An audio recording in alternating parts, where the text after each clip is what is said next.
everyone, and welcome to Strategic Wealth Strategies Podcast with our host, Alan Porter. Alan, what's going on, man? How are you? Beautiful day out here in North Carolina. Sun's shining. Might go play golf later today. Hey, it's always happening that way, Alan, in North Carolina, especially October, where I guess it's been beautiful in a lot of places. We'll see when it cools down. And so you're going to talk today about what is the best college funding plan. So that's our topic today. So what is the best college funding plan, Alan? Well, it's not the government 529 plan. And you know why I say that? The 529 funding plan, they are tax exempt that are authorized by Section 529 of the Internal Revenue Service Code. But there's four big drawbacks with them. Number one, they count against the student's eligibility when applying for financial aid. And number two, they have severe tax consequences if the money's not used for qualified expenses. Number three, they charge administrative fees and investment expenses that significantly reduce the growth of the money. And number four, they can actually lose money because the mutual funds in which they are invested in are targets for market risk and performance volatility. Can you give me an example of that, Alan? Well, as an example, during the lost decade of 2000 to 2010, if you put $10,000 in the S&P 500 index or stock market, by the year of 2010, you would have $9,100. You lost money over a 10-year period. And what's more, you have fees and expenses charged on 529 plans that further eradicate the growth of your savings.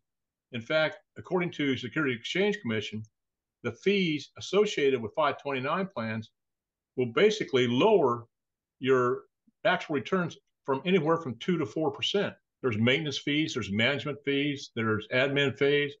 There's all kinds of fees in these things, just like a 401k.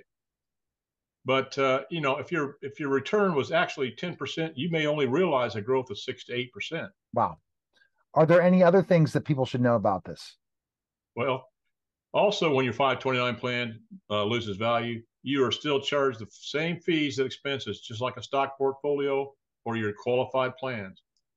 It is also important to note that you can only use 529 plan, the money in the 529 plan, for eligible college expenses, such as tuition, room, and board, and only at accredited schools in the United States. Are these penalties associated with this? Are there? So, well, think about this. So if your child would receive a full scholarship or choose a foreign university or technical training school, which is absolutely ridiculous that they won't fund that, or simply decide not to go to school, your withdrawal from a 529 plan would no longer be tax exempt. What's more, the money in a 529 plan can reduce the amount of financial aid a student may qualify for by 5.6% or more. So what should we do? Well, educate my clients to do this. Have a plan to pay for your kids' college education without taxation, without the risk of losing money from market risk, without limitations on how you use the money, and without counting against your financial eligibility. So what is this product called? Well, I've gone over this many times. It's called cash value life insurance, whether it's an index life insurance policy or a whole life policy. But I call it the 7702 college funding insurance contract. So called because it is subject to the sections of 7702 and 70E of the Internal Revenue Service codes, which allow you to earn interest with your savings without taxation, and also allows you to use the money any way you want without any limitations or restrictions through tax-free policy loans guaranteed by the contract. But unlike the 529 plan, this college funding plan guarantees that you cannot lose money because it's not tied to the market for growth. And also, you know, what's more, money in a college funding insurance contract does not account against the student's financial aid qualification. So ask yourself, now, would you do the 529 plan with those major drawbacks? Does it still make good sense? Or does it make better sense to fund your college funding with a 7702 college funding insurance contract, which is a cash value life insurance contract? Are there other benefits involved with this plan? Well, Neil, it also gives you tax-free exempt growth on your money. It's tax deferred, of course, but you have tax-free access to your money for any purpose, even if you not use the money for college expenses or the eligible expenses, instead of the risk of the mutual fund losses that will cost you in a 529 plan. And the benefits go far beyond that, Neil. You get your money it grows tax deferred. You get your distributions tax free. If you don't use it for college, it doesn't affect the taxation of Social Security or the means testing for Medicare Part B.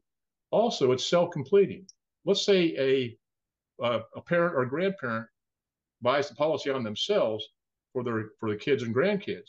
Well, if they are killed or pass away, the death benefit, which is tax-free, and it's in the hundreds or millions of dollars for pennies on the dollar, will pay for the college education. Plus, it's also self-completing. Once you get done with your college funding, you still have money in your policy. Also, what you can do, Neil, is you become your own bank. Put this money in this tax-free plan, pay for college, buy a car, do whatever you want, but pay yourself back so that money compounds for you and not the financial institution. You don't even have to pay the money back if you don't want to. It just comes off the death benefit, which is hundreds of thousands, if not millions of dollars more than what you have in the contract itself. You're also protected from lawsuits, liens, and judgments. It avoids probate and many other benefits that I've gone into before. But people need to think outside the box of conventional financial planning and protect themselves, not only now, but in the future. So, Alan, here's a question. This plan that you create for college funding, is that almost the same plan as other cash value life insurance policies, or a little different? Well, the two that I mentioned, the whole life and the index universal life, these are the two I use. Now, there's universal life and there's also variable, but I do not deal with variable insurance because it's tied to the market. You can have losses. But the cash value life insurance has been proven time and time again. I've had my policies for over a decade, and they're performing greatly.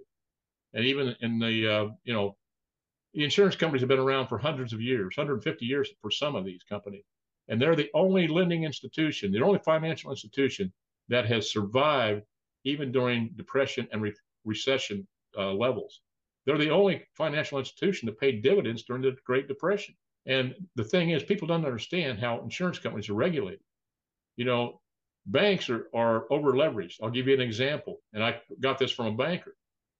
I asked her, I said, how much money does a bank have to have in its general account to loan out $1 million, $100 million? She said about $12 million. I said, how many of those loans are going to go bad? Well, there's probably going to be some of them. I said, do you realize insurance companies to write a $100,000 policy on you, they have to have in their general account $100,000 plus an 8% surplus. And all the companies I work with have over 100% surplus. And they're regulated by the state. So let's say that State Farm goes and writes 10% of the policies in North Carolina. And I don't know, some ABC company comes in and goes bankrupt. Well, there's a tax that's from our premiums that go to the state and it's put in a pool of money just to handle this type of thing. So any liabilities that ABC company had is paid by this pool of money. And if there's any debts left over, since State Farm has sold 10% of the policies in North Carolina, they have to pay 10% of that policy. 10% of that loss. If they don't, they can't sell insurance. So really interesting situation. So it's a situation where you find the right plan that fits the almost same thing for a college model, but you get all these benefits so that you can be protected, not just keep your money, but be protected in this process, especially if you're a grandparent and you want to invest in your grandkids' college education. It's a great thing, and it protects you as well.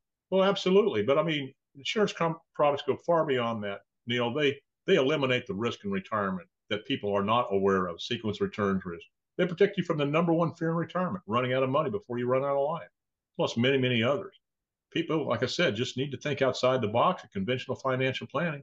And best of all, just give me a call at 910-551-1046 or email you at strategicwealth, the number 0 @gmail.com. Appreciate it, Alan. Great topic today, and something to definitely think about for college education coming up to Christmas. When people want to start investing in their kids' college fund, give Alan a call today. Appreciate it, Alan. All right. Have a good day. All right. That was the Strategic Wealth Strategy Podcast, guys. Take care.